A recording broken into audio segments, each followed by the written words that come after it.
un objet qui est très bien connu des biologistes, c'est le colibacille, Escherichia coli.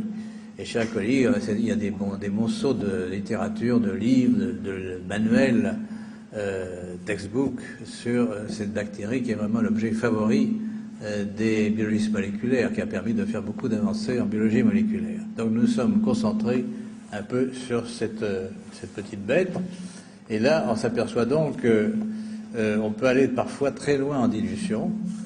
On peut aller jusqu'à moins 18 pour avoir des signaux. Donc à moins 18, il n'y a plus de colibacille qu'on a d'ailleurs filtré, il n'y a plus rien, il n'y a plus que de l'eau. Et ce qui est important, c'est de voir que la réponse, c'est aussi une propriété importante, qui correspond pas à la logique de bon sens en général des biologistes, c'est que les signaux émis ne dépendent pas du nombre de cellules bactériennes au départ. C'est-à-dire que nous avons par exemple une suspension très riche qui titre 10 puissance 9 1 milliard de bactéries par millilitre. Si nous faisons des dilutions, on s'aperçoit que les signaux sont toujours présents avec les mêmes dilutions jusqu'à 10 cellules. Il n'y a pas donc de proportionnalité entre les signaux et la quantité de micro-organismes qui émettent.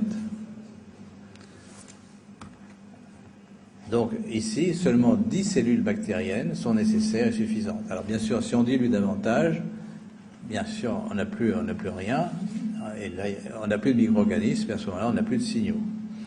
Il faut donc les micro-organismes au départ, une toute petite quantité. C'est intéressant parce que cette méthode peut donc être très sensible pour détecter une présence bactérienne ou virale très très faible. Mais malheureusement, on ne peut pas quantifier puisque le signal est le même quel que soit le nombre de cellules. Alors, nous avons également regardé des virus, d'autres virus que le VIH, le virus du sida, notamment la grippe, puisque on va penser aussi que peut-être on peut disposer ici, je dis bien on peut peut-être disposer d'une technique de diagnostic de la présence de virus grippal très pathogène que la souche H5N1 pour la détecter de façon précoce. Il faut bien voir que nous détectons ces signaux dans le plasma, donc dans le sang.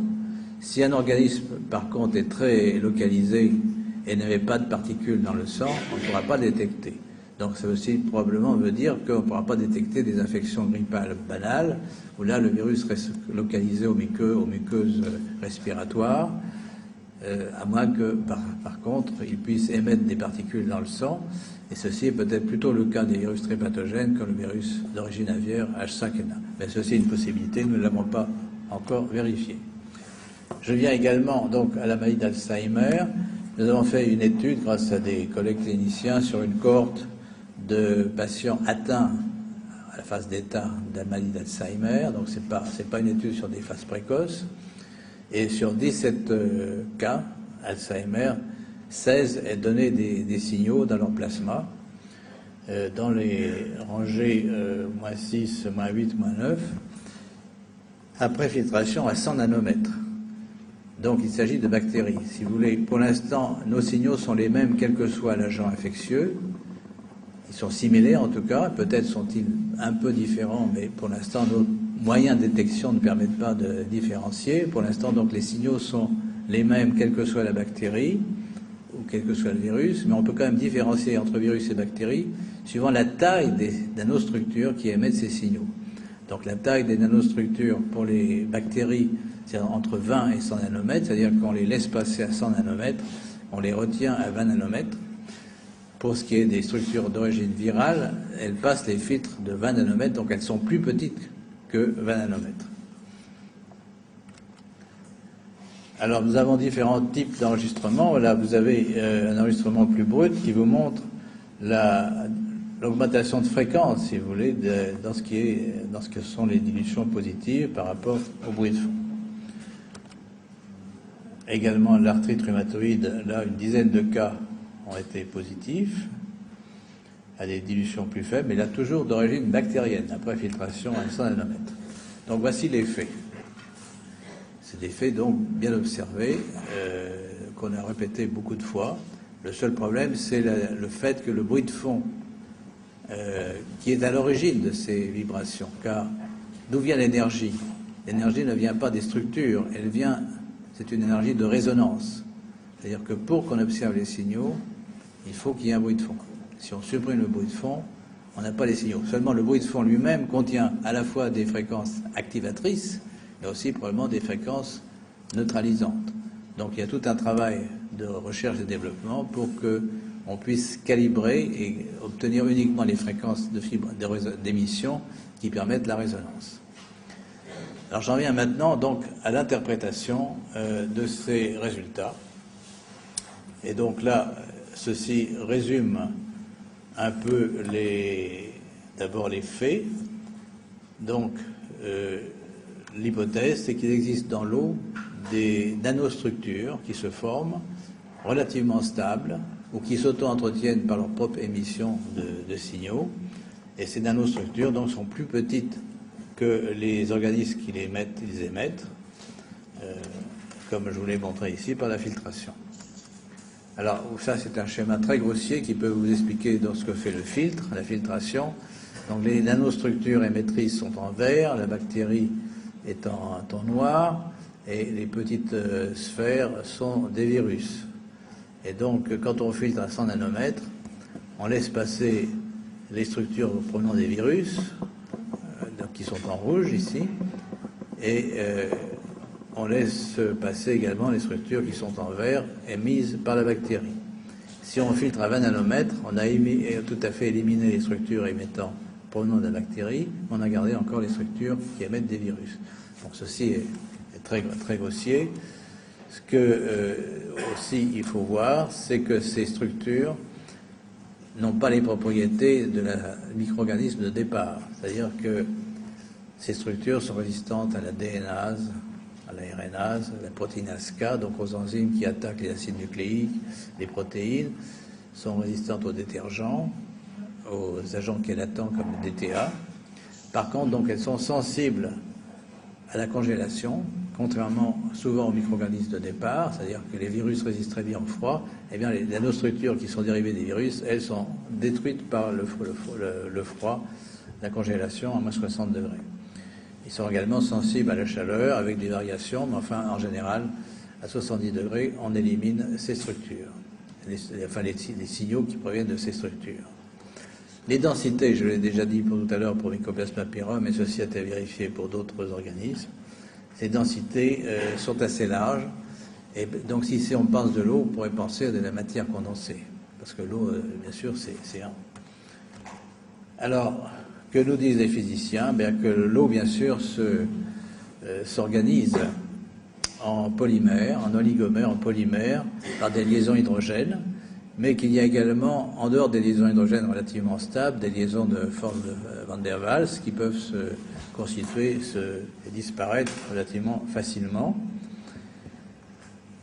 Voilà un petit peu ce que je peux dire aux physiciens pour l'instant. C'est le physicien de nous aider, bien sûr, à l'interprétation de ces structures. La grande question est de savoir si elles sont porteuses d'informations génétiques.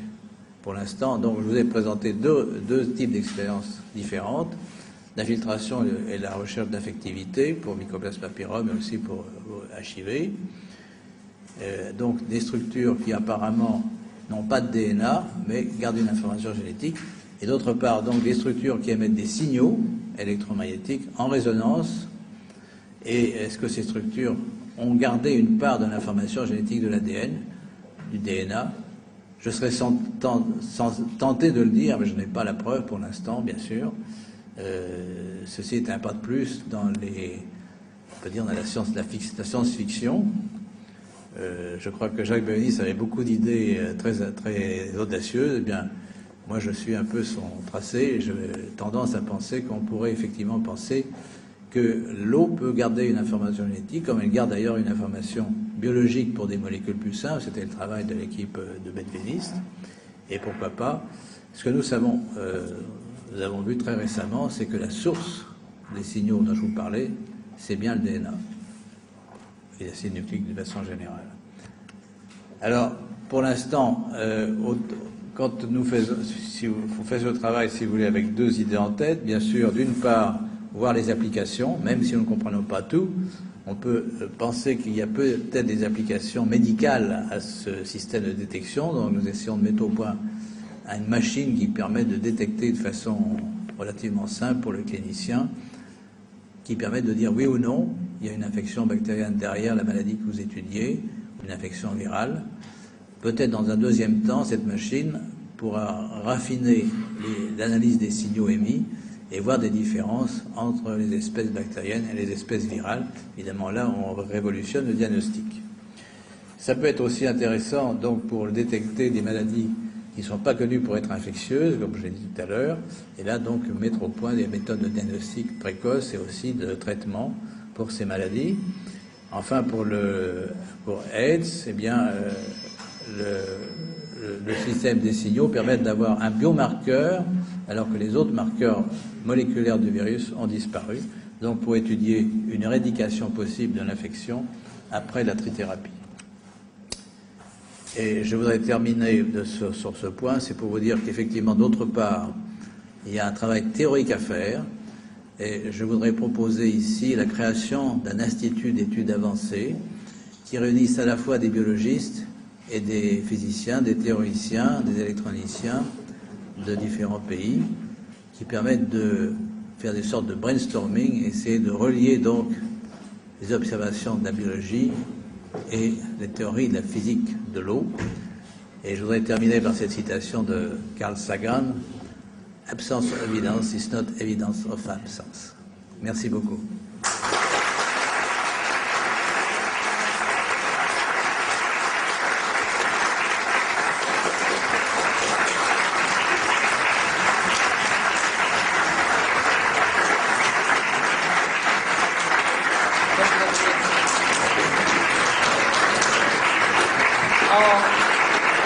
beaucoup.